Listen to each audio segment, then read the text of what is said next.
Hello विद्यार्थियों, एक बार फिर से हमारा केडीएस परिवार में आपको स्वागत है। हम लोग फिर से इलेक्ट्रॉन प्रोटॉन न्यूट्रॉन निकालने का एक अलग विधि और अलग तरीका से सीखते हैं, क्योंकि ये यहाँ पर जो हम सीखेंगे आवेशित परमाणु को सीखेंगे हम, क्योंकि पिछला बार जो सीखे थे हम उदासीन परमाणु को सीखे थे और इस बार सीखेंगे हम लोग आवेशित परमाणु। तो चलिए हम सीखते हैं। सपोज मान लीजिए सोडियम प्लस दिया हुआ है, तो सोडियम प्लस दिया हुआ है तो सोडियम का जो परमाणु संख्या होता है 11 और परमाणु भार होता है 23। तो फिर से फार्मूला सेम लगाना है जैसे हम बताए थे आपको फर्स्ट फार्मूला कि परमाणु संख्या जो होता है, परमाणु संख्या जो होता है वो प्रोटॉन के संख्या के बराबर होता है।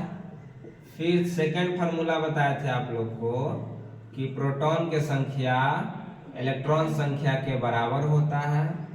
और तीसरा बताए थे कि न्यूट्रॉन निकालना है तो न्यूट्रॉन के एक अलग फार्मूला बना देते हैं। न्यूट्रॉन इक्वल टू हो जाएगा परमाणु द्रव्यमान माइनस प्रोटॉन की संख्या। न्यूट्रॉन निकालने के लिए क्या फार्मूला है आपके पास? परमाणु द्रव्यमान माइनस प्रोटॉन की संख्या।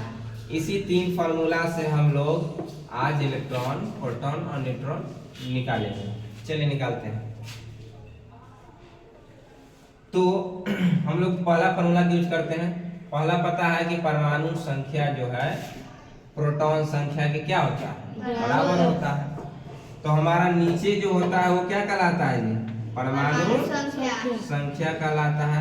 और ऊपर वाले क्या कहलाते हैं? परमाणु द्रव्यमान कहलाते हैं। परमाणु द्रव्यमान कहलाते हैं। और यहाँ पे चार्ज दिया हुआ है, ये आयन है। ये क्या है? आयन। ये आयन कहलाते हैं। क्या कहलाते हैं? आयन। आयन दो तरह के होते हैं, ठीक ना? आयन प्लस भी हो सकता है और माइनस भी हो सकता है, ठीक ना? अब चलिए पढ़ते। पहला है परमाणु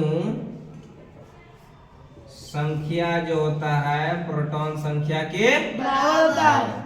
हमारे पास परमाणु संख्या कितना है जी? 11 है, यानी कि प्रोटॉन संख्या भी कितना हो जाएगा? 11। तो चलिए पहला तो निकल गया प्रोटॉन। दूसरा निकालते हैं। दूसरा निकालना है हमको जी क्या? इलेक्ट्रॉन निकालना है। इलेक्ट्रॉन कैसे निकालेंगे? तो सेकंड फार्मूला यूज करिए। प्रोटॉन जो होता है इलेक्ट्रॉन के क्या होता है? बराबर होता है। प्रोटॉन जो होता है इलेक्ट्रॉन के बराबर होता है। तो प्रोटॉन कितने निकाले थे जी हम लोग? 11 निकाले थे, बराबर इलेक्ट्रॉन।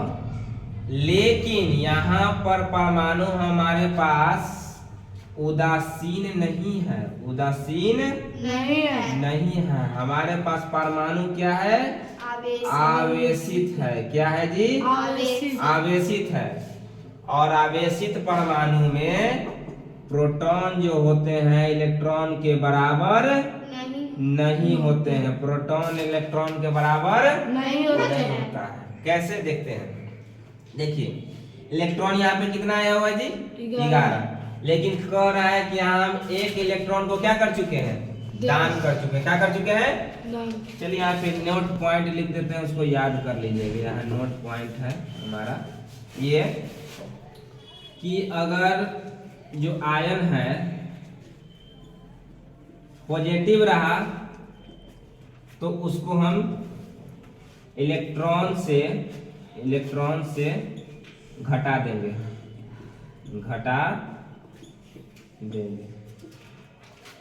जबकि आयन हमारा माइनस रहा तो इलेक्ट्रॉन में उसे जोड़ देंगे। इलेक्ट्रॉन में उसे क्या कर देंगे? जोड़ देंगे। अब बताइए हमारे पास जो आयन है पॉजिटिव है कि नेगेटिव है जी? पॉजिटिव है। तो पॉजिटिव है तो क्या करेंगे? घटा देंगे। क्या करेंगे? घटा देंगे। कितना है जी पॉजिटिव? 1। कितना है? 1। तो 11 माइनस 1 बराबर इलेक्ट्रॉन। 11 में से 1 जाएगा तो कितना बचेगा जी? 10 10 बचेगा, यानी कि यहाँ पे इलेक्ट्रॉन कितना आया? 10 10 इलेक्ट्रॉन आया, ठीक ना। सेकेंड नंबर भी खत्म हो गया। चलिए अब इधर देखते हैं क्या निकालेंगे यहाँ पर जी। यहाँ पर निकालेंगे हम लोग न्यूट्रॉन। तो न्यूट्रॉन कैसे निकालेंगे देखिए। न्यूट्रॉन निकालने के लिए क्या बोले हैं? परमाणु द्रव्यमान माइनस प्रोटॉन की संख्या। तब परमाणु द्रव्यमान ऊपर ना जी। परमाणु द्रव्यमान कितना? 23। परमाणु द्रव्यमान कितना? 23 हो गए। माइनस प्रोटॉन की संख्या, था प्रोटॉन संख्या कितना निकाले थे? 11। 11 घटा दीजिए तो बताइए जी, 3 में से 1 गया तो कितना? 2। और 2 में से 1 गया जी तो 1, यानी कि न्यूट्रॉन की संख्या कितना आ गया? 12। यही आपका तीनों चीज है। जय हिंद।